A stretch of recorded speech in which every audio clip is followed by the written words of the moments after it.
Olá, sejam bem-vindos a mais um episódio da Blink Talk, hoje o episódio de número 22. Eu me chamo Diego Pacatuba. E eu me chamo Arthur Reis. E hoje a Blink Talk recebe uma das maiores autoridades em crescimento e expansão de negócios na Europa. Uau. Ela é formada em Publicidade e Propaganda, pós-graduada em Mídias Digitais pela Fundação Getúlio Vargas, com passagens por empresas como Wine, Riachuelo, Mercedes-Benz e Unimed. Ela levou o marketing brasileiro aqui, para outro nível. Ela chegou até a Dubai, onde trabalhou com redes de restaurantes em empresas internacionais, incluindo uma gigante do setor de criptomoedas. Hoje ela é empresária, gravem bem, ela é empresária, criadora do método Bela Escala 3M e CEO da Rede Mais Mulheres Empreendedora na Europa. Atualmente está lançando seu livro Bela Escala, do 0 a 6 países em 8 meses. Estamos falando de Sara Bello. Seja muito bem-vindo, Sara. Obrigada, é um prazer estar aqui com vocês hoje. Muito obrigada pelo convite. Sara, de todo esse currículo que a gente colocou aqui, muita gente deve ter pensado, tem 40 anos, né? Quantos anos você tem? 29. É uma menina, né? E conta pra gente como é que você hoje, com 29 anos, já construiu uma carreira tão sólida desse jeito. Como é que tudo iniciou? Olha, eu acho que eu ia começar falando como iniciou realmente os negócios, mas como iniciou realmente a Sara nesse avanço, eu acho que eu fui criada dessa forma. Eu sou filha única e meu pai e minha mãe sempre trabalharam, então eu sempre fui, desde criança, criada para ser à frente, sabe? Me cuidar, saber resolver as coisas. Eu, muito nova, minha mãe já falava assim, Sara não precisa de ninguém acompanhar ela no médico não, porque ela já chega, já resolve tudo, ela já sabe fazer tudo. E então, assim, eu sempre fui muito à frente, inclusive geneticamente, que eu lembro que eu cheguei a fazer um exame que a minha idade óssea era 3 anos à frente da minha idade mesmo. Então, acho que isso eu sempre fui. E eu tenho uma inspiração muito grande também na minha mãe. Minha mãe foi a primeira mulher na família dela a cursar uma universidade, a trabalhar daquela forma. Minha mãe é assessora de um dos um dos maiores empresários aqui do Espírito Santo, de um grupo de aço. E ela veio do zero, tanto que no livro eu comento que é do manguezal a Dubai, porque tanto minha mãe quanto meu pai vêm de origens muito simples, que às vezes o pessoal vê aí falando, né, de Europa, Dubai, acha assim, essa daí já nasceu com dinheiro, o pai e a mãe já deram dinheiro, ela foi fazendo as coisas. Pelo contrário, não foi isso. Pelo contrário, exatamente. Não foi assim. Trabalharam muito para me dar assim, estudos. Isso nunca me faltou nada, nunca passei necessidade, mas nunca vivi também num ambiente de riqueza. Então, tudo foi construído, tudo foi muita novidade. Tanto não vivi que eu não me preparei. Não façam isso, pessoal. Eu falo muito nas palestras hoje pelo mundo. Gente, se prepare para algo muito maior do que você sonha. Porque, às vezes, o que está preparado para você é algo que você não consegue nem imaginar. Eu nasci morando aqui em Eldorado, na Serra, e meus pais venderam tudo que tinham e o que não tinha para poder sair dali, porque nós vivíamos numa rua que era muito perigosa, existia um tráfico de droga muito forte, e meu pai não queria que eu crescesse a adolescência naquele ambiente. E então, assim, tudo foi com muito custo. Mas é aí que eu falo que eu fui do manguezal para Dubai. Por que eu não me preparei? Eu vivi aquela realidade. Quando meu pai falava, adolescente, né? Falava assim, vou pagar uma escola de inglês. Eu falei assim, vou usar inglês pra quê? Eu quero ficar em casa assistindo Sessão da Tarde. Os melhores sonhos você imaginava que você ia construir uma carreira, não só no Brasil, mas na Europa? Não, nunca. Com 15 anos eu decidi que eu queria fazer publicidade. E fui fazer publicidade nos 18 anos. E dali eu sempre quis ganhar meu dinheiro, trabalhar. Mas nunca imaginei isso fora do país. Isso eu nunca imaginei. E parece que você teve uma trajetória ao inverso de todo mundo, né? Geralmente as pessoas fazem sucesso no seu país, ganham notoriedade e vão para um outro continente. Você já começou lá em cima, né? Como é que foi isso? Uma brasileira que chegou aí em 6 países em apenas 8 meses. Pois. Bom, tem assim, aqui, quando eu estava no Brasil, eu estava muito focada, trabalhando para outras empresas, né? Quando eu comecei a empreender, já foi muito junto ali no início da pandemia, já foi logo quando eu passei a ir para outros países, inicialmente quando eu fui para Dubai, que foi o segundo país que eu fui. Primeiro eu fui para Colômbia, mas o segundo país que eu fui realmente trabalhando, porque Colômbia eu fui para fazer um voluntariado. Mas assim, as pessoas perguntam muito, Sara, como que de tantos países em pouco tempo? Porque não é ir para os países passear, é ir para os países fazer negócio. E aí que é a diferença, né? E eu falo que eu não fui para todos esses países conquistar esses países. Eu fui servir. Eu fui aberta. Eu fui ali de coração aberto servir. Eu não fui vender um produto. Eu fui vender um propósito. E isso, quando a sua missão é maior do que o medo, maior do que a barreira da linguagem, maior do que os problemas que podem acontecer, as portas se abrem. Se a sua missão é maior e as pessoas veem aquela verdade em você, as portas se abrem. E as portas foram se abrindo. Quando eu cheguei em Portugal, eu cheguei sem conhecer nada nem ninguém. E em 2 meses que eu estava em Portugal, eu já tinha me estabilizado, já tinha alugado um apartamento para poder morar sozinha e já não mandava mais dinheiro do Brasil para lá. Então, assim, são muitos fatores, com toda certeza, mas esse foi um grande fator, sabe? De não estar preocupada só com vinde a mim, com vender diretamente, e sim com agregar. Legal. E essa missão que você falou é real. Quando você tem uma missão, um propósito, não é dinheiro que te move, mas é a convicção daquilo que você vai fazer. Isso é a grande realidade. E qual foi o primeiro passo que você tomou para ir para os outros países? Falar, olha, eu vou fazer tal coisa e vai dar certo. Olha, o primeiro país que eu morei mesmo fora foi Dubai, né? Dubai, eu posso te falar que não foi nada projetado, não tem método nenhum. Se eu falar que foi algo que eu projetei, uma estratégia minha, foi por meu mérito, não foi. Eu fui passear 2 vezes em Dubai, ali foi fé, foi propósito, foi divino mesmo, porque 2 vezes eu fui passear, ia com mala para 2 semanas e minha família tinha que despachar coisas por correio, porque eu acabava resolvendo, tendo uma proposta e ficando em Dubai. Portugal já não. Quando eu retornei a segunda vez de Dubai, eu decidi assim, ok, meu lugar não é mais no Brasil, amo o Brasil, não sou brasileira que sai falando mal do Brasil, gente, acho isso péssimo, tem muito isso lá fora. Imagina. Mas não era mais aonde as coisas desenvolviam para mim. E quando eu retornei a segunda vez de Dubai, eu sofri uma queda muito grande emocional. Eu passei por uma fase de depressão muito forte, porque eu ganhava muito dinheiro em Dubai, estava com 2 contratos gigantes, morava de frente para o Burj Khalifa, e em 2 semanas eu perdi tudo por medo.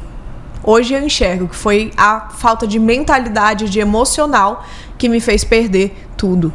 E eu não entendia por que eu tinha perdido tudo, porque eu não tinha feito nada de errado.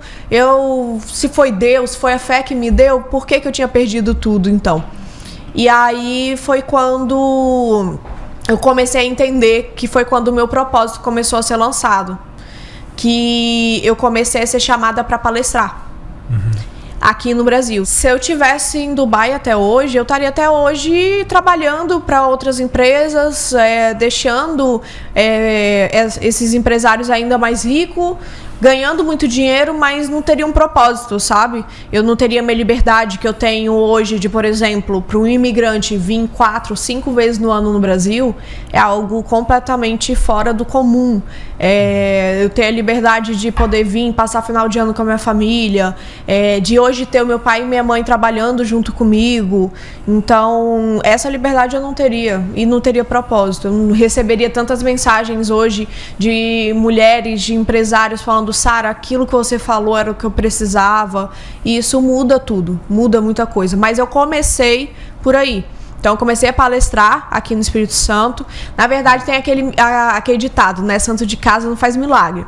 Então, eu comecei a ser chamada fora do estado para depois ser chamada aqui no estado. E aí eu comecei a entender, mas entendia que ainda não era aqui o meu lugar. E foi quando tudo aconteceu para eu ir para Portugal. Mas eu fiz assim, bom, dessa vez chega de imigrar de qualquer jeito. Porque Dubai foram 2 vezes que eu ia como turista, tinha que mudar tudo e etc. E aí eu falei assim, não, eu vou com tudo certo, porque eu vou de vez, dessa vez eu vou e vou ficar. Não vou, chega desse vai e volta. E aí eu vi que tinha muitas facilidades com Portugal de acordos comerciais, por toda a questão de colonização e etc. E que eu tinha como ir como empresária. E aí eu abri o visto como empreendedora, como empresária para lá, e fui em novembro de 2023. E chegando em Dubai, inicialmente, eu fui com a minha agência de marketing. Foi por ela que em 2 meses, estando em Dubai, eu me estabilizei. E em Dubai não, perdão, em Portugal. Mas, primeiro de tudo, foi conquistar Portugal. Quando Portugal é muito porta de entrada do restante da Europa. E eu vi Portugal, em extensão, é menor do que o Espírito Santo. Então eu vi ali uma oportunidade de facilidade que tinha com esses outros países. Comecei já a atender clientes na Espanha e já tinha trabalhado com espanhóis, né? Então eu comecei a ter essa visão dessa oportunidade de ir para os outros países. E aí foi quando eu comecei a me conectar com pessoas. Europa, eu brinco que é muito parecido com Vitória, porque apesar de grande, de capital, vamos supor assim, como Vitória, todo mundo conhece todo mundo. E é concentrado também ali a população. É concentrado a população.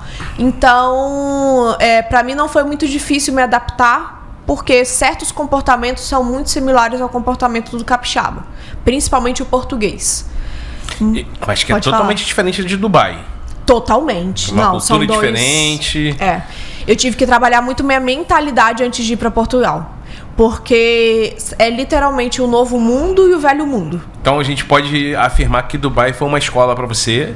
Foi. Acho que em todos os pontos de vista, não só profissional, mas também pessoal. Total. E te preparou para você poder ter uma base muito forte, sólida para estar na Europa, né? Total. Dubai mudou minha vida completamente.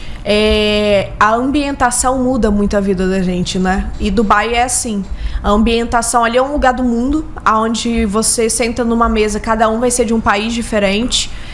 Muitas línguas se fala e a oportunidade gira. O mundo de negócios é uma loucura aquilo dali.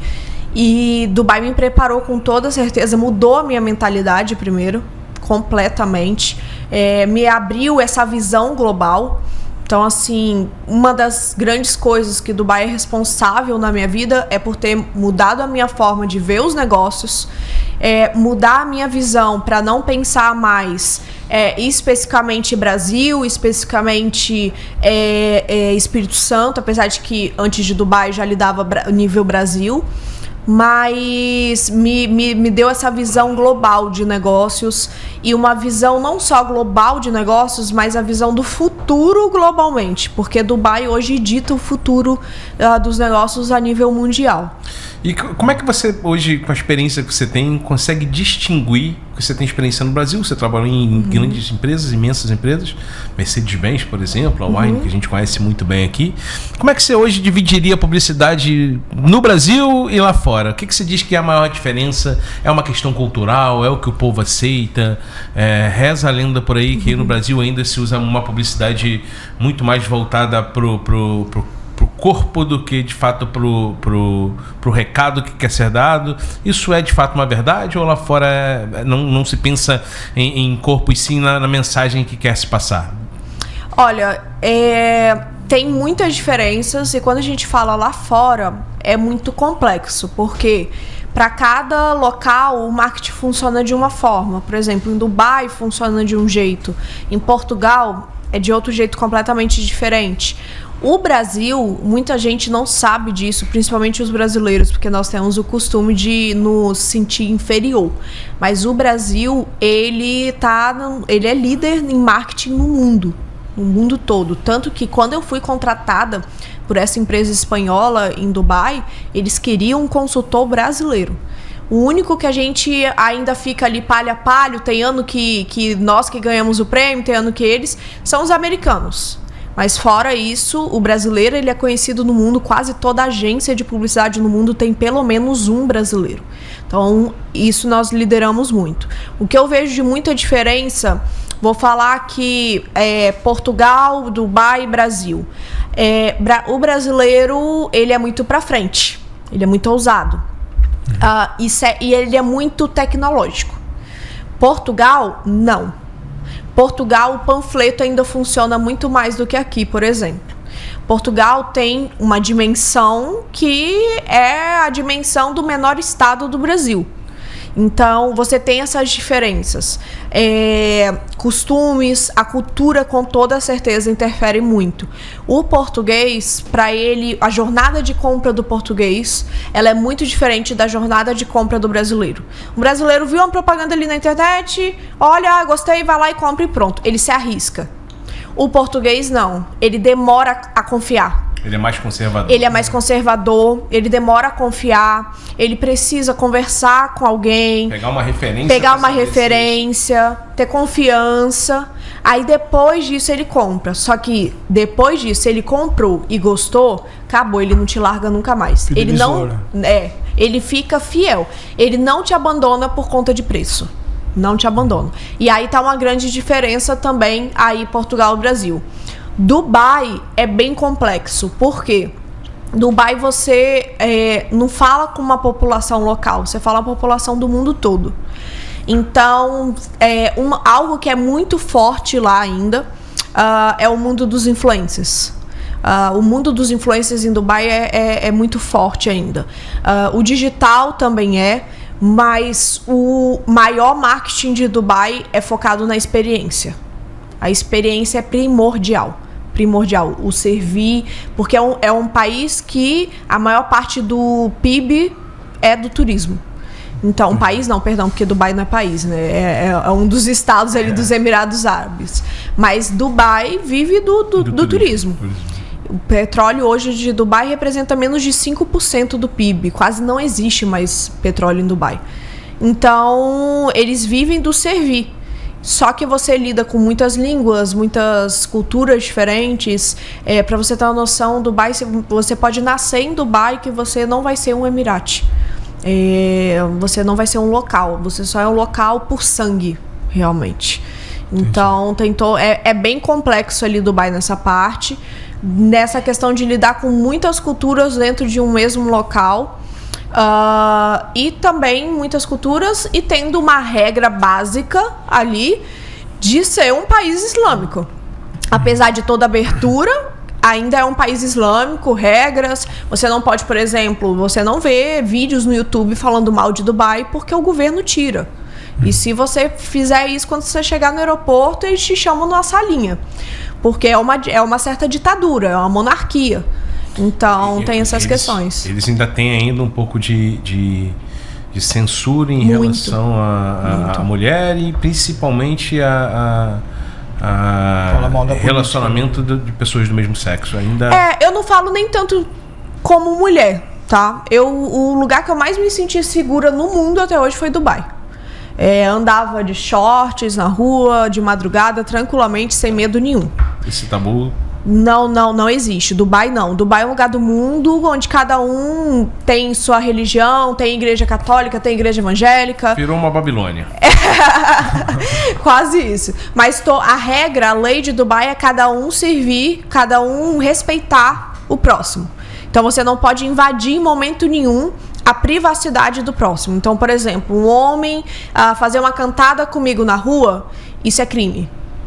É um assédio. É um assédio, é crime da cadeia real, de verdade. É igual pensão no Brasil. Exatamente. Então, assim, não importa se a mulher tá com um decote no umbigo. Se você mexeu com ela, o problema não é ela, o problema é você. Sim. A roupa, cada um escolhe a sua. O único lugar que tem regra de vestimenta é dentro do prédio do governo e dentro das mesquitas, que são as igrejas deles, que você entra se você quiser. Então... E a questão da bebida alcoólica? Bebida alcoólica em Dubai é muito liberado. A única coisa que não pode é no meio da rua. Tem lugares reservados explícito assim. Mas todo restaurante, todo hotel tem os beach clubs, tem boates, muitas por sinal. Na época que eu estava em Dubai, em 2022, só de boate brasileira eram 3, só em Dubai. Então tem muito, Ronaldinho Gaúcho tem a casa de samba lá. E essa questão em Dubai não existe, que Dubai é muito aberto. Agora, se você já vai para Abu Dhabi, Arábia Saudita, aí já é complexo. Já muda um pouco, muda bastante. Dubai tirou até o imposto da bebida alcoólica, porque tinha um imposto bem alto e eles tiraram. Então, assim, na verdade, com essa reforma tributária aí, tem muito empresário indo para Dubai, abrindo. Paraguai e Dubai, as pessoas estão abrindo já empresas lá. Tem. Para fugir um pouquinho dessa carga tributária que tem no Brasil. Mas não só Brasil, tá? Isso é uma das coisas que os empresários falam muito comigo. Você foi pra Europa, então pra fugir. Gente, lá é maior, o imposto é maior do que aqui. Eu acho que a grande diferença, tem 2 grandes diferenças no imposto. Lá você sente mais porque é a parte. Então você tem que tirar do seu bolso e pagar. Não é incluído no preço das coisas como é aqui no Brasil. Então, por isso que muitas vezes certas coisas são mais baratas lá. Essa é uma questão. A outra questão é que, obviamente, o retorno do imposto lá se vê mais do que nós vemos aqui. É empregado de uma forma muito melhor do que aqui. Eu acho que as 2 questões são essas. Mas muitos dos meus negócios eu direciono fiscalmente para cá por isso. Porque lá você não tem os incentivos de começou, média empresa e tal. É taxado, o mínimo já é muito alto. O mínimo é 23%. O mínimo. Da faturação. Agora, isso Dubai. Você está falando de qual país? Portugal. De Portugal, né? Portugal. Agora, Dubai tá mudando também. Por quê? Começou todo mundo querer ir. Dubai virou paraíso fiscal, né? Eles e não é só do brasileiro, não. Incentivo para qualquer estrangeiro que está abrindo empresa lá. Exatamente. Dubai, até 2023, para você abrir uma empresa, você tinha que ter um sócio local. Então era muito complexo. Depois disso, setembro de 2023, eles mudaram. Hoje em dia você abre até online. Muito fácil, muito tranquilo. Mas, o que eles começaram a fazer? Agora eles colocaram, a partir de um nível de faturação, 9% do lucro. Que é muito melhor, né? Muito melhor, não, com certeza. Ainda é muito vantajoso. Mas eu acho que, de acordo com a demanda, porque Dubai é um local muito pequeno, de acordo com a demanda, eles vão começar a subir esses impostos. Até porque tudo ali dentro gira em torno da família real. Sim. Então, a família real é dona de, sei lá, pelo menos metade dos negócios de Dubai. Então, eu acredito que isso vai começar a subir e por aí vai. O que você pode dizer que Dubai te ensinou sobre negócios que você não aprenderia no Brasil? Eu com certeza essa forma global de pensar, de não olhar nacionalidade, cultura, essa mistura de culturas eu aprendi em Dubai. Aprender a isso me impulsionar, porque isso é uma questão até na Europa. Hoje a gente vive uma crise humanitária de imigração muito forte em todo o mundo, né? Aqui no Brasil com os venezuelanos, em Portugal com o indiano, com o brasileiro, com outras nacionalidades e por aí vai. Só que eu aprendi a transformar isso em enriquecimento, em coisa boa para mim.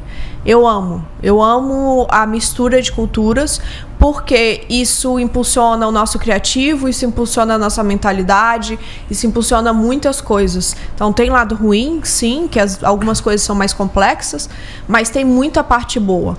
E para mim, o que mudou na minha vida, assim, minha forma de pensar, foi viver com essas culturas diferentes e pegar aquilo para aprender e trazer para o meu negócio, e ver. Cara, Dubai, eu falo que a gente brinca que Dubai nada é impossível, sabe? Então, porque você vê um prédio que tem o formato de...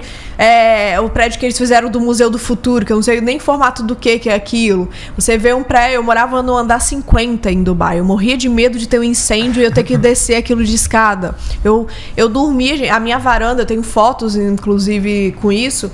Eu ia na varanda, eu estava por cima das nuvens. Então, o que é impossível para isso? Então, eu aprendi a desenvolver meus negócios sem olhar para a possibilidade e realmente olhar com a visão além. Isso eu aprendi muito com Dubai. Você falou de Portugal, né? Eu estive em Braga, em Portugal, em 2023. Eu não consegui achar um barbeiro que não fosse indiano. E quando você achava, era brasileiro. Então, assim, a visão que eu tive, você fique à vontade para poder dizer, olha, mudou, não é isso. Eu via que para serviços, o português, ele meio que não faz questão nenhuma de ser, ele não trabalha para isso. Então, dificilmente você acha uma manicure, uma pessoa que vai fazer o seu cabelo, uma pessoa que vai cuidar da sua casa, uma pessoa que vai cuidar da sua piscina, do seu jardim. Geralmente é um imigrante. Né? Exato. Ainda continua dessa forma, né? Tá certíssimo. Apesar de que com as leis que Portugal que a extrema-direita entrou em Portugal, e eles estão querendo mandar todos os imigrantes embora. Eles não querem nem os legais. Manda todo mundo embora e pronto. Eita. Eles estão bem radicais. E ainda tem a questão que os maiores talentos de Portugal, eles têm uma dificuldade muito grande de reter no país. Não fica. Era o que eu ia falar. O português é um povo... É muito engraçado. Falo isso com propriedade porque não sou eu falando. São portugueses que me falaram isso. O português é um dos povos mais imigrantes do mundo. E é completamente inexplicável como que também é um dos povos mais preconceituosos com a imigração. Porque eles vivem disso. É muito difícil você encontrar português jovem que fique em Dubai. Principalmente se ele tiver estudo. Muito difícil. Porque Portugal, na Europa, é um dos países com a pior economia da Europa. Então, o pessoal não fica na Europa, em Portugal. O português vai muito para a Inglaterra, para a França, para a Alemanha, Luxemburgo, para esses lugares. Mas eles têm... Os que ficam têm essa mentalidade. Sim, Portugal, para prestação de serviço, você encontra muito imigrante prestando serviço. Mas aí está uma oportunidade que nós, brasileiros, estamos nos destacando muito. A imigração brasileira em Portugal mudou muito. Muito. Antigamente você tinha muitas pessoas que iam para subemprego para Portugal. Hoje você tem uma leva de brasileiros empresários muito grande indo para Portugal, buscando a qualidade de vida. Brasileiros que já têm negócio aqui, tá andando e vai para Portugal para ter qualidade de vida, para criar os filhos e etc. Então tem muito isso, ou até mesmo como porta de entrada para o restante da Europa. Inclusive a Apex abriu em Lisboa agora. Então, a própria Apex, que é uma das maiores investidoras aqui do país, abriu escritório em Lisboa para poder acelerar essas startups brasileiras que estão lá. Então, assim, tem muito mesmo. E esse setor do empreendedorismo está sendo muito liderado pelos brasileiros. Bastante. Eu mesmo tenho um padrinho de casamento, o Maicon. Beijo, Maicon, sei que você tá me vendo aí. E ele tem uma startup de tecnologia. Legal. TI, voltada para lá. E você sabe, assim, ele tem 2 portugueses só. Lá. Que eles conseguiram pegar e nenhum deles já saindo da faculdade. O cara que ensinou como é que faz a programação, ficou e montou o garoto desde cedo. E o restante é tudo brasileiro. Uma das maiores contratações, assim, que inclusive eu tenho amigos que têm uma empresa especializada nisso, de pegar pessoas daqui do Brasil, de TI, para levar para Portugal. Até porque Portugal, a União Europeia trabalha de forma muito conjunta. Então, o que acontece muito? E aí é uma vantagem muito grande para quem trabalha em TI. Você tem o custo de vida de Portugal, que é menor do que de todos os outros países da Europa, mas você ganha na mesma moeda. E você ganha com multinacionais. O pessoal de TI vai muito trabalhar para multinacional, que às vezes é uma empresa da Inglaterra, da Espanha, então você já ganha um salário mínimo ali, base, maior do que o de Portugal, e aí é vantajoso. Hoje eu falo, quem me perguntar, Sara, eu tô pensando em morar em Portugal, o que você acha? Assim, você vai fazer o quê em Portugal? Não, vou procurar um trabalho. Você trabalha com o quê? Porque para mim só é vantajoso hoje se você trabalhar para os outros, se for tecnologia, na parte de TI. Fora isso, fica no Brasil que você ganha mais. Ganha mais. Tem um amigo meu, colega assim, conversando, ele tem uma rede de Smart Fit na de Vitória. Ele tá indo para Portugal, começo de janeiro, para abrir uma rede de academia lá. Legal. vai continuar aqui no Brasil e vai abrir lá em Portugal. Isso, você vê como que tudo é diferente. Lá, o nome, já começa pelo nome, não é academia, é ginásio. Tem muitas coisas, isso é uma das coisas que eu ainda luto ainda, porque as palavras são muito diferentes, coisas que pra nós é xingamento, pra eles é palavra normal e vice-versa. Mas os ginásios lá, por exemplo, olha como que o servir é diferente lá. Não tem PT, personal. Não tem. Não tem. É cada um por si. Você vai se machucar, o problema é seu. A gente tem uma pergunta que a gente gosta muito de fazer, é a seguinte: qual foi a gafe que todo brasileiro que sai do país lá pra fora não tem como comete uma gafe? Com certeza. Mas qual foi a mais engraçada? Aquela que você fala assim, cara, essa daqui tá marcada na história. Se for igual meu pai, então, que acha que é só botar ito no final e tá falando espanhol, aí lascou mesmo. Esse é um cara inteligente. Boa. Mas ele já meteu uma dessa no Chile, de cafezito, achando que cafezito, pronto, tá falando espanhol, mas não, né? Essa gafe não foi minha, mas... Olha, gafe engraçada, assim, não tem muito, mas tem as situações, assim, que eu fico, às vezes, numa situação ruim e que depois eu começo a rir de mim mesma, né? Eu tenho situações de, por exemplo, no mercado árabe, você tem questões de, por exemplo, o homem e a mulher, eles não se dão a mão para cumprimentar, porque o homem não pode tocar na mulher e a mulher não pode tocar no homem. E eu fui direto abraçando o cara. E aí já ficou todo mundo assim, todo mundo olhando pra minha cara. Aquele segundo que você esquece. Então isso já aconteceu comigo. Em Portugal acontece diversas vezes que meus amigos portugueses me ajudam. Mas de vez em quando eu vejo um português rindo assim no meio da minha palestra, porque eu falei alguma coisa que tem duplo sentido duplo sentido pra eles e que são palavras, gente, que assim não dá pra gente ter uma certa noção, porque palavras como, por exemplo, pegar pra eles, eu não entendi até hoje ainda o que duplo sentido tem pra eles, mas pra eles não é outra coisa. Colocar pra eles é uma palavra ruim. Agora, por exemplo, pra nós, uma palavra que pra eles é super comum, que eles usam muito no lugar do pegar, colocar, é meter. Entendeu? Tudo eles falam, mete isso lá, mete não sei o que, e aí pra gente também dá vontade de rir. Então tem umas situações assim que eu fico... É que o português ele é muito literal, né? Muito, ele é muito literal. Aí tem situações de eu chegar no restaurante, que lá é restauração, e pedir pro garçom, tem café? Tem. E aí você fica meia hora esperando ali o café. E não vai vir um café. Aí você pergunta, o meu café, você não pediu? Exatamente. Aconteceu comigo pra casa de banho, que é o banheiro. Eu falei assim, tem casa de banho aqui? Tem sim. E saiu. Aí eu falei assim, mas senhor, onde que fica ele? Fica lá dentro. E saiu. Aí tava trancado. Aí eu fui. Aí eu falei assim, moço, tá trancado. Eu pedi pra ir no banheiro e você não me avisou. Não pediste pra ir no banheiro. Pediste, perguntaste se tem e aonde fica. Agora não pediste pra ir. Aí eu disse, então tá bom, então eu tô pedindo. É exatamente isso. Isso é muito, mas isso tem uma questão também muito forte, tá? Porque o português, ele consome muito conteúdo brasileiro. Então o português que faz isso, ele tá te sacaneando. Já tem uma certa soberba sabendo que a gente é brasileiro. É muito mais fácil eles entenderem nós do que nós entendermos eles. Porque eles consomem muito nosso conteúdo. Tanto é que tem um comediante no evento que eu estava, e ele brincando que era um africano e lá tem uma mistura muito forte também, Angola, Cabo Verde, Moçambique. E aí ele falando, Sara, eu tava querendo aprender Portugal no YouTube, mas não tem.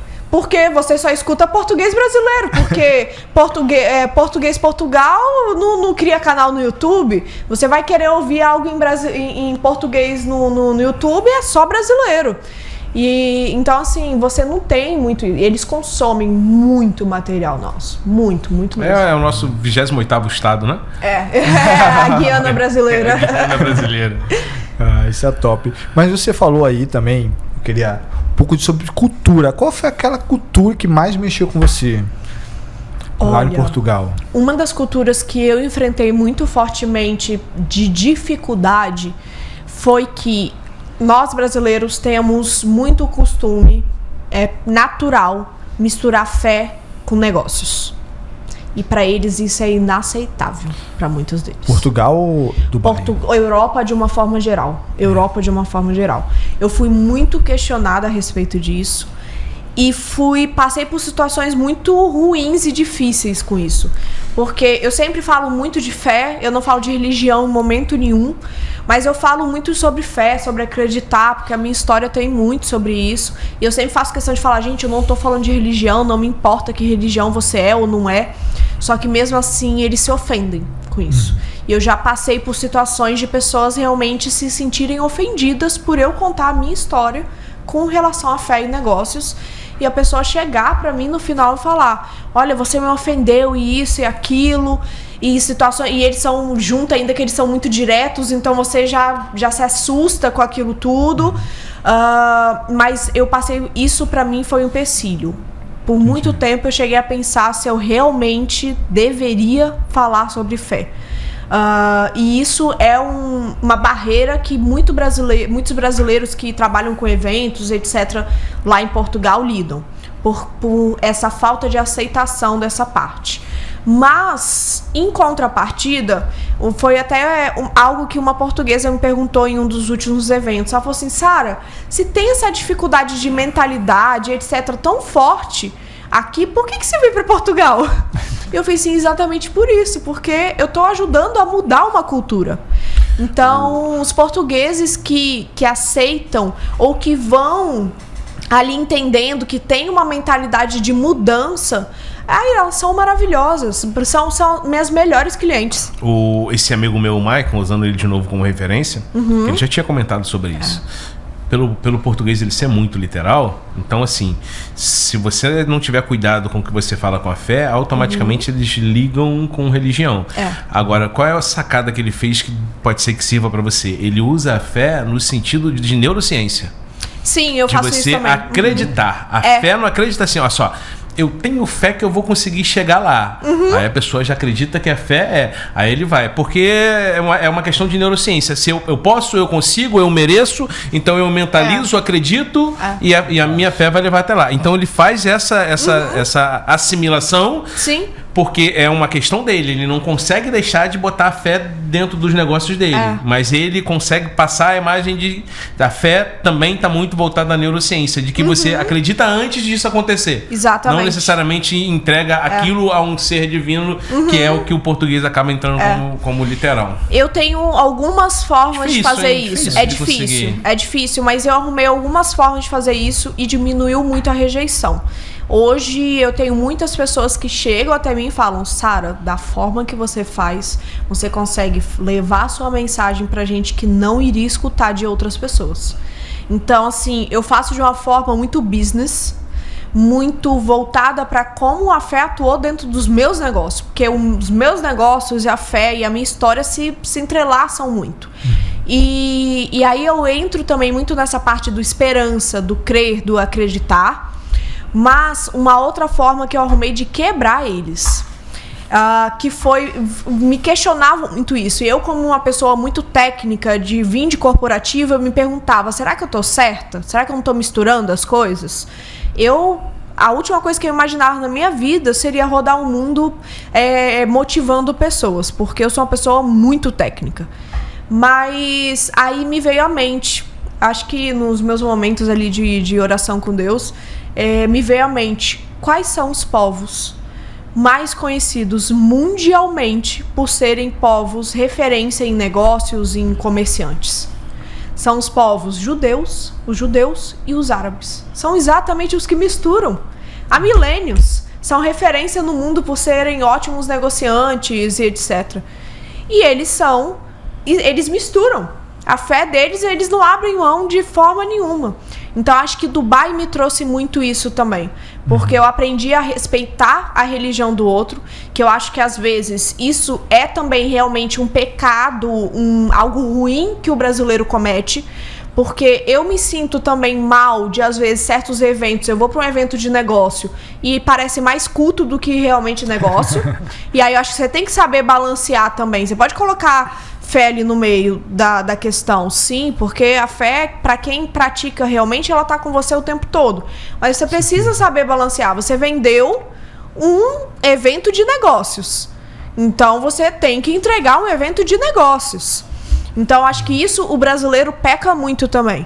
Ele mergulha demais, sabe? Você vê uma nova leva de empresários aí, grande, Joel J, Flávio Augusto, que eles têm as suas crenças, mas eles não colocam muito isso. Por quê? Porque nós brasileiros, a gente que tem uma crença mais enraizada, eu, por exemplo, sou católico, eu sempre gosto muito de acreditar que Deus vem em primeiro lugar e as coisas só aconteceram por causa de Deus. Sim. Então isso é o que a gente acredita. E a gente deixa de... Isso faz a gente ficar um pouco mais pé no chão, sempre lembrar do que aconteceu com a gente e tá sempre agradecido, ter esse sentimento de gratidão.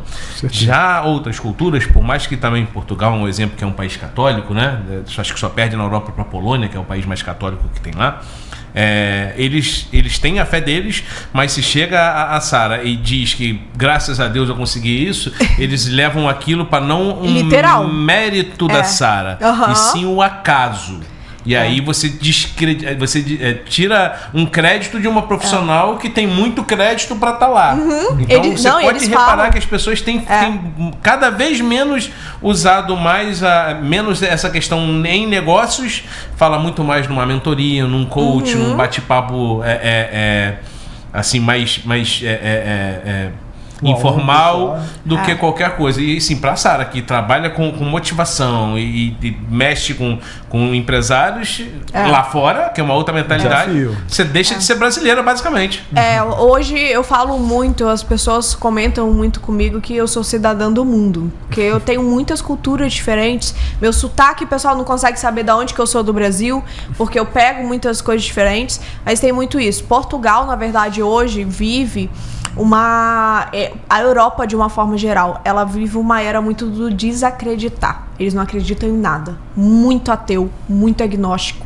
Muito mesmo. Então, assim, frequentar a igreja para o europeu é coisa de velho. É coisa... os meus avós faziam. Eu não. Então, assim, isso é uma grande diferença.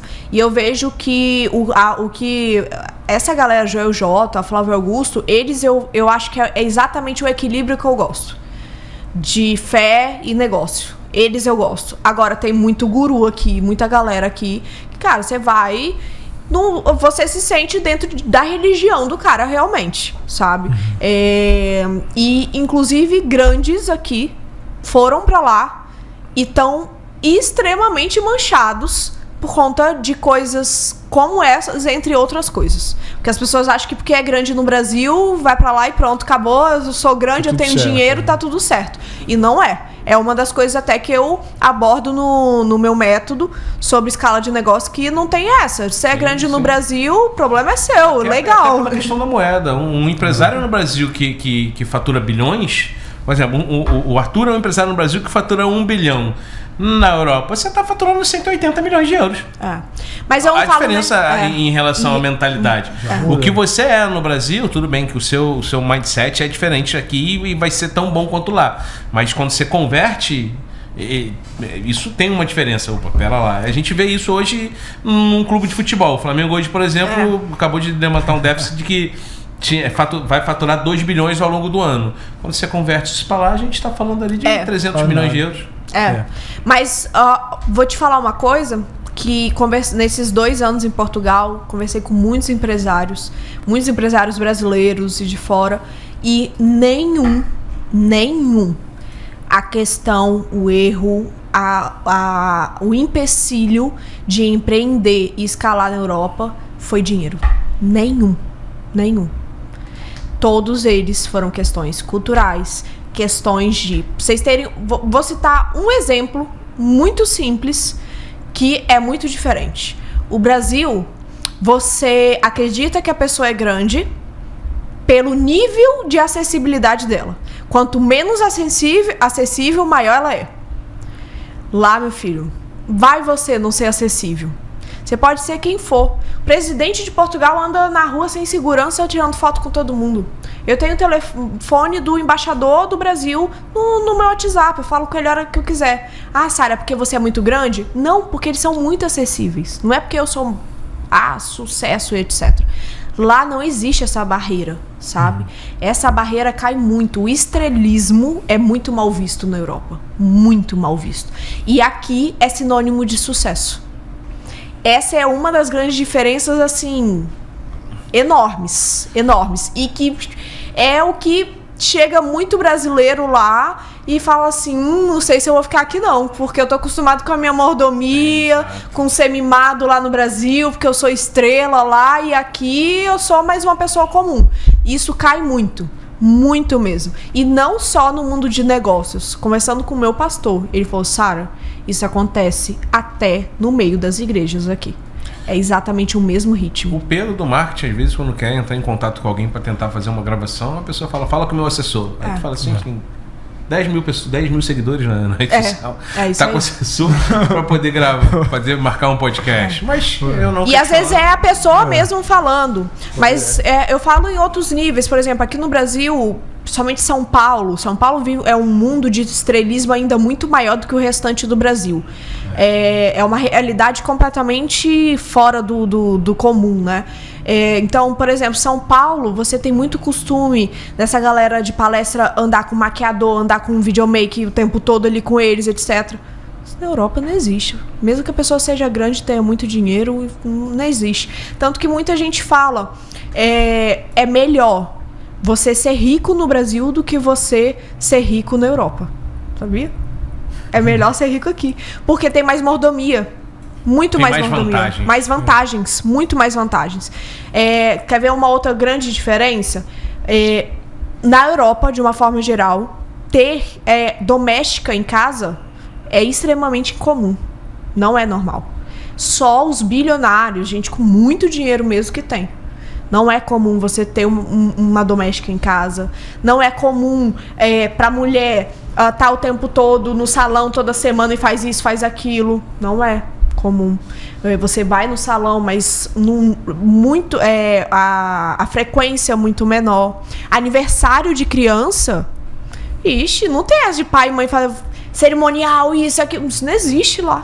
Não existe. É uma coisa bem mais simples. É um piquenique, sabe? É algo muito mais simples. Hora pra começar e hora pra terminar. Exatamente. Então, assim, tem muitas diferenças. Agora, tudo isso que a gente tá conversando aqui vai estar no seu livro? Tá. Porque tô sabendo que vai ser lançado oficialmente de 16 de dezembro agora. Isso mesmo. Antes de falar sobre o livro, como é que você tá em relação a isso? Dá aquele frio na barriga? Tá nervosa? Conta pra gente como é que você tá. Olha, não tô com frio na barriga. Eu acho que depois de tantas coisas vividas, tantas novidades, é difícil hoje em dia me dá um frio na barriga de medo, me dá um frio na barriga, assim, de ansiedade, aquele friozinho gostoso de esperar chegar, porque eu acho que também, se não tiver isso, é porque já perdeu a graça. Exato. Mas de medo mesmo, não. Até porque esse livro, ele nasceu numa dor, numa necessidade ali de construir algo com a minha marca, realmente com a minha cara, e de uma demanda. Porque era algo que as pessoas me pediam muito. Sara, como que você fez isso? Mas como? E aí surgiu até de um empresário aqui, o Leonardo Larica, um empresário aqui de Vitória, que é amigo meu. Ele falou, Sara, por que você não escreve um livro? Eu escrever um livro? Não, Léo, não tenho história pra isso ainda não. Ele, como não?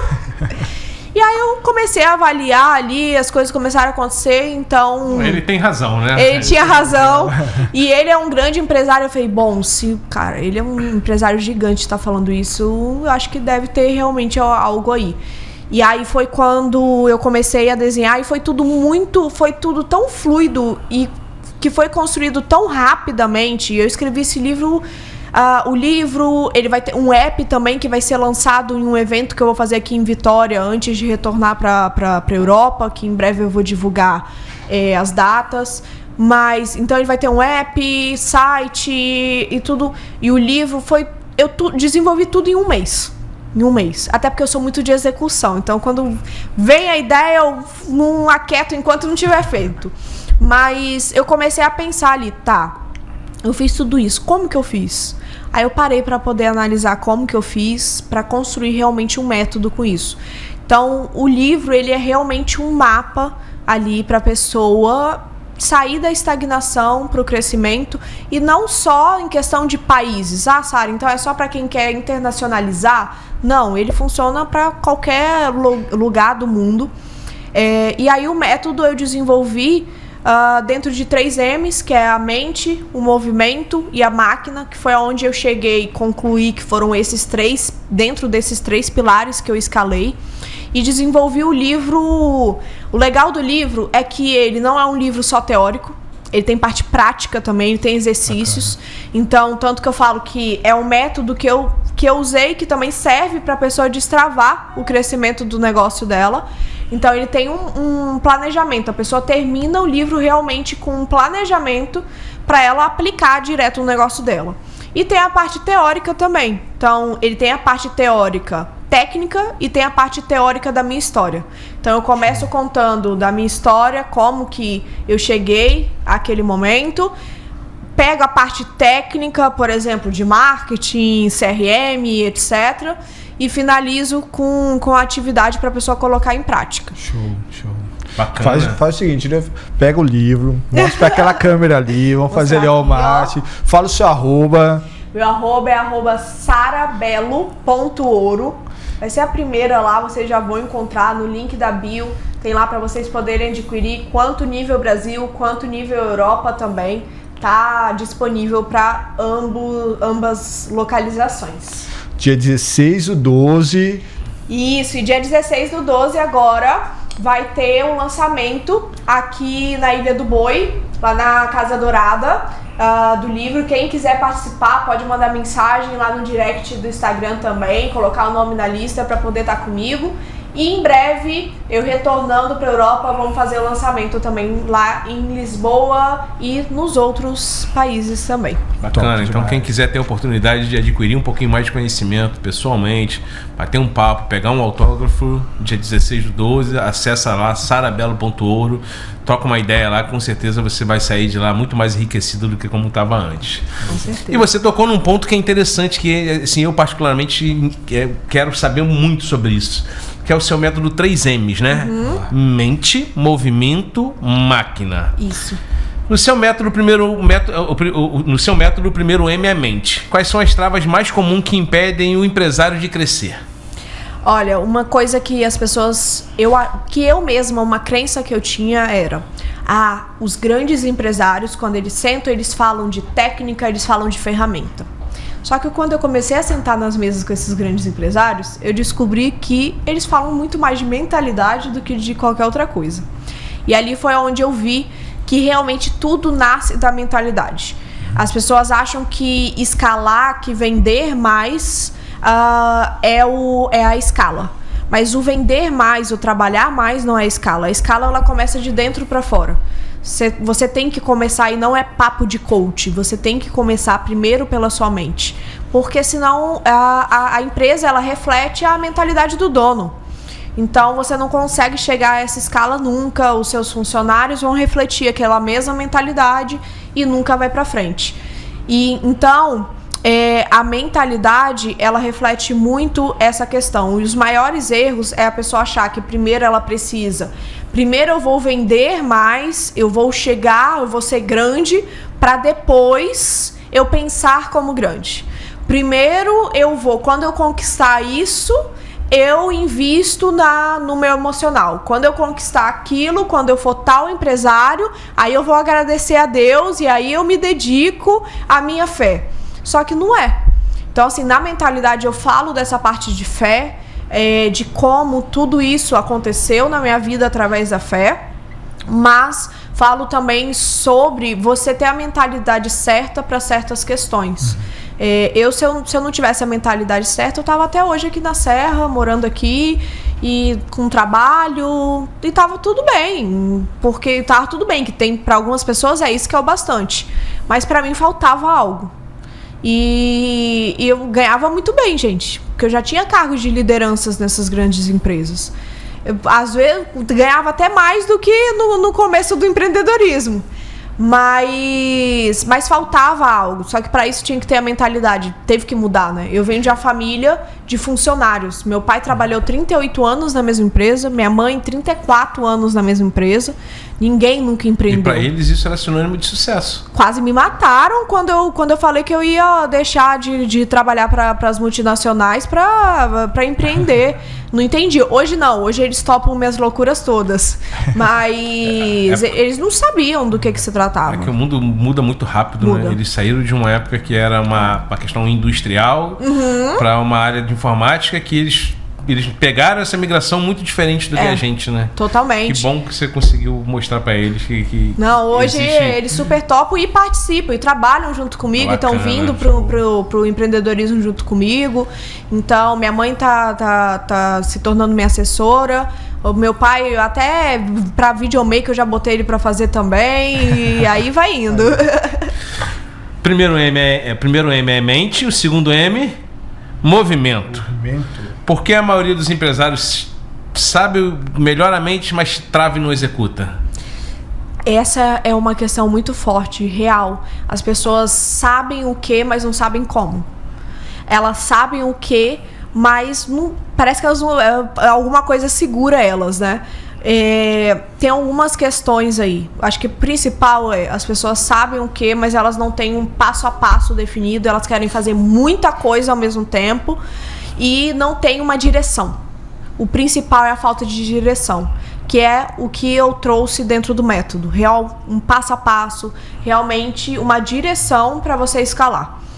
E uma outra questão que eu falo muito no movimento é a falta de método para você ter as pessoas certas junto com você. Porque eu acredito que na hora de executar, se você tem as pessoas erradas ao seu lado, é uma das grandes questões de você parar e não fazer, e desistir, e deixar para lá, ou executar de forma errada, ou começar a pensar de forma errada e etc. Então, por isso que para mim, o movimento, eu falo muito sobre as conexões. As conexões certas me levaram a crescer tão rápido. Eu devo muito isso às conexões.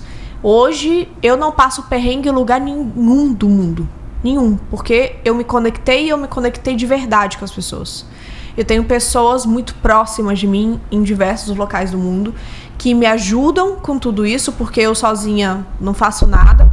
Eu gosto muito e falo muito que a Sara, o Bela Scala, os meus negócios são locais para dar voz para as outras pessoas. Não é um palco só meu e nunca vai ser, porque eu não tô ali para ser a estrela simplesmente pronto. Eu tô ali realmente para viabilizar para outras pessoas. E isso me fez crescer muito, me fez conectar de verdade com outras pessoas. E hoje eu tenho casa no mundo todo, a hora que eu quiser. Hoje eu passeio, eu vou para a Suíça, fico ali de frente pro lago de Zurique. E agora no verão fui para lá fazer evento. E aí nós estávamos lá fazendo stand-up na Lagoa de Zurique. No final, assim, os Alpes suíços. E tudo isso através de conexões. Então, assim... as conexões, elas me levaram a lugares muito maiores. Com conexões que hoje eu tenho um programa de TV na Europa, com conexões que eu trabalhei 2 vezes em Dubai sem falar um A em inglês e por aí vai. O AI falou. O AI. E o terceiro M, que não que também é um dos M's muito importantes, que é a máquina. Como é que você explica esse terceiro M? Seria tecnologia, automação? Como é que isso pode transformar essa máquina em resultados? A máquina, ela engloba uma série de questões que estão dentro do marketing, da tecnologia. Nós estamos vivendo uma outra revolução hoje em dia, que é a revolução da inteligência artificial, onde as pessoas estão perdidas achando que vão ser substituídas pela máquina. Só que a máquina, ela não te substitui. A máquina, ela potencializa. A máquina, ela multiplica os seus talentos.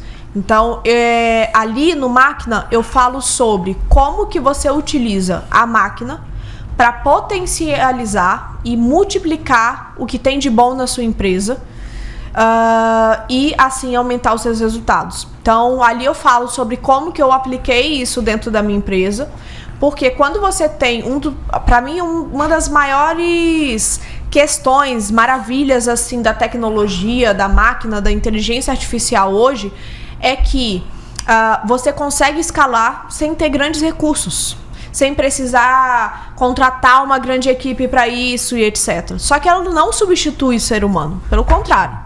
Porque a máquina precisa ainda de um ser humano para ter a estratégia ali por trás e etc.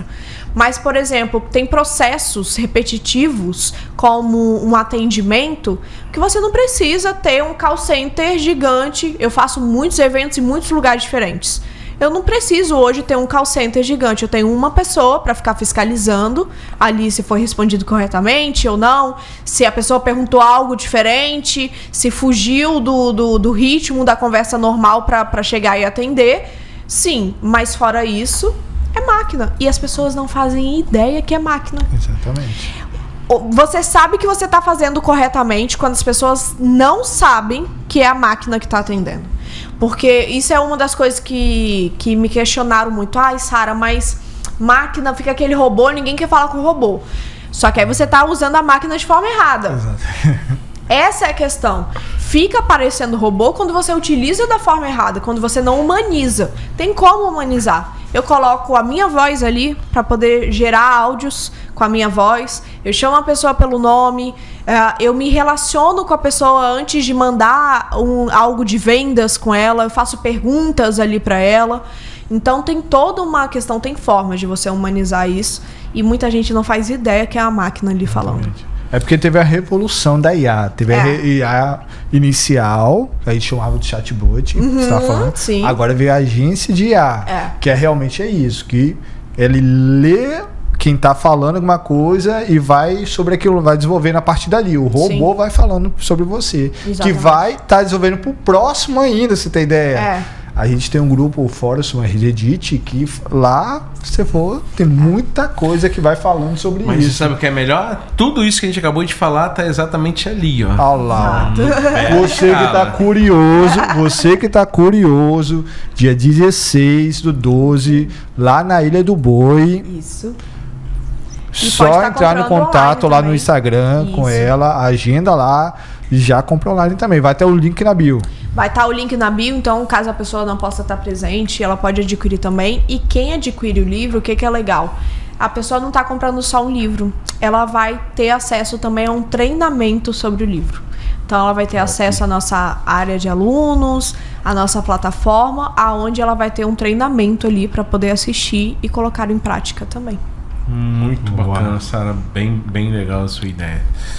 Infelizmente a gente já está chegando no final, né? Parece que quando o convidado é interessante, o bate-papo vai rápido quando a gente vê, já passou muita coisa. A gente faz aqui no finalzinho, Sara, um bate-bola bem rapidinho. A gente sempre pergunta assim, qual o livro que você indica para alguém? A gente já tá com uma bela escala aqui. Aí, ó. Boa. Mas para pessoa que pensa em empreender, aquela pessoa que tem uma ideia, mas ainda não colocou em prática, você tem algum livro que você recomende, que você fale assim, ou uma série, ou um filme que você fala isso vai te ajudar muito? Nossa, tem muitos, né? Mas tem 3 livros que eu gosto muito, tem um do Fred Rocha, é brasileiro, que é sobre o novo jeito de vender. Esse livro é sensacional. Eu uso ele como manual, né? Nem como livro, para mim é um manual. E o Fred é um querido. Beijo, Fred. Fred tá para ir para a Europa também. Fred é um super empresário palestrante aqui no Brasil. Esse é sensacional. Ele aborda diversas partes ali da venda, o novo jeito de vender nessa nova era. Então, ele aborda muitas coisas ali muito importantes. O outro, eu gosto muito também do Story Brand. Esse livro é o pai do storytelling e esse livro é um outro livro de consulta também, que é muito bom. E por último, eu estou lendo agora, é um livro que eu comprei agora no aeroporto. Esse é para quem já empreende, mas às vezes a pessoa tá querendo começar a empreender e já começa com o pensamento certo, né? Que é o IA para líderes.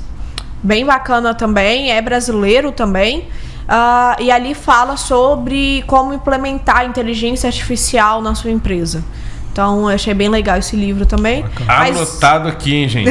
Fred Rocha, Um Novo Jeito de Vender, Story Brands e IA para Líderes. E o principal de todo é o Bela Escala, né, gente? Isso aí é... Esse é o primeiro. E aí, para finalizar, vamos lá. Se imagina daqui a 25 anos. Uau. As pessoas que estão te enxergando agora, estão te vendo agora, qual é o recado que você quer deixar para as pessoas que vão ver esse vídeo daqui a 25 anos? Nossa, recado. Eu acho que algo que eu aprendi muito nova e que eu já ouvi de muitos amigos meus falando, que demoraram muito para aprender isso e que eu espero que que as pessoas possam aprender rapidamente, é que o trabalhar muito, eu vivi o fim dessa era também. A gente acha que o sinônimo de sucesso é o trabalhar muito. Parecia que era quase uma comemoração você dizer que você não tinha tempo para nada. Quanto menos tempo você tem, mais sucesso você tem. E eu acho que nós estamos vivendo numa virada de chave agora. Não gosto muito dessa palavra de virada de chave, que parece muito guru falando, mas é o que é. A gente está vivendo uma virada de mentalidade muito forte agora, de que o dinheiro não é tudo. Que daqui a pouco você morre e você pode trabalhar 24 horas por dia, que você vai morrer do mesmo jeito e que as pessoas vão esquecer de você do mesmo jeito e que tudo vai ficar aí e nada você vai levar. Então, hoje, muita gente acha, e eu trabalho bastante sim, mas eu não abro mão do meu descanso. Eu não abro mão da minha qualidade de vida, eu não abro mão do meu momento com os meus pais, com a minha família, das minhas viagens. Então, assim, eu aprendi a equilibrar. Acho que a gente está vivendo numa era onde as pessoas estão começando a aprender a equilibrar as coisas. Vendo que não vale a pena. Não vale. Dá para você ter sucesso, dá para você ganhar dinheiro, conquistar os seus sonhos, sem ter que ficar tendo burnout, que ter burnout não tá tudo bem, não é normal ter burnout, não é legal você viver estressado e que a família, que a qualidade de vida vale muito mais do que tudo isso. Bacana. Tem uma frase que você gosta muito? Você fala assim, essa frase eu levo comigo sempre? Olha, não tem uma frase específica, mas uma frase que eu falo muito no livro é a frase a escala começa de dentro para fora e não de fora para dentro. Então essa é uma frase que eu uso bastante, porque as pessoas acham que a escala começa com a venda. Então isso eu falo muito sobre a escala começar de dentro para fora e não de fora para dentro. Ser antes de ter, né? Ser antes de ter, sim, com certeza. Anotado, Sara. Olha, foi um prazer te receber. Prazer todo meu. Muito obrigado. O espaço está aberto aqui a hora que você precisar voltar. Certeza. Por favor, quando você vier ao Brasil, saiba que você tem esse espaço aqui. Eu tenho certeza que vai voltar com novos projetos, novos empreendimentos. E pode ter certeza que você ganhou aqui dois amigos aqui e a gente com certeza vai estar lá privilegiando você e pegando um autógrafo assinado do seu livro, tá? Fico muito feliz com isso, eu gosto dessas conexões de verdade, acho que isso nos leva a níveis muito maiores e muito mais rápido.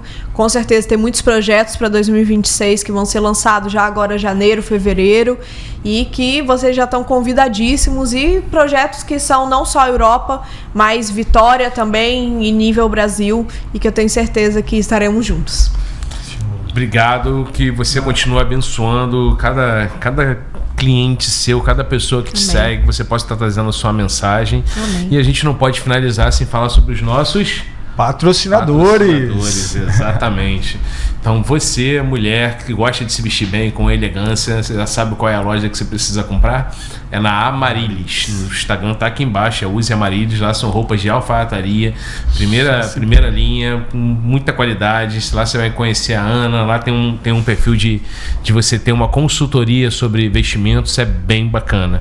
E a gente tá para ter um segundo patrocínio, né? A gente tá para fechar um segundo patrocínio aí. E já não vai ser agora, mas é sobre consórcio. Fala ou não fala, fala ou não fala. Deixa pro próximo. No episódio 23 vocês já vão estar vendo aqui. Mas é isso. Gente, muito obrigado. Até a próxima. Fiquem com Deus.